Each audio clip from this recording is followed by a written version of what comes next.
சொல்லுக்கும் அர்த்தத்துக்கும் தூரங்கள் கிடையாது. சொல்லாத காதல் எல்லாம் சொர்க்கத்தில் சேராது. எண்ணிக்கை தீர்ந்தாலும் முத்தங்கள் தீராது. எண்ணிக்கை பார்த்தாலே முத்தங்கள் ஆகாது. அனுபவமோ என் வீட்டு தோட்டத்தில் பூவெல்லாம் கேட்டுப்பார். என் வீட்டு ஜன்னல் கம்பி எல்லாமே கேட்டுப்பார். என் வீட்டு தென்னங்கீற்றை இப்போதே கேட்டுப்பார். என் நெஞ்சை சொல்லுமே.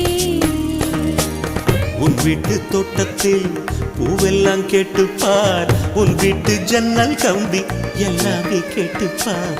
உன் வீட்டு தென்னங்கீற்றை ஒவ்வொன்றாய் கேட்டுப்பார். என் பேர் சொல்லுமே.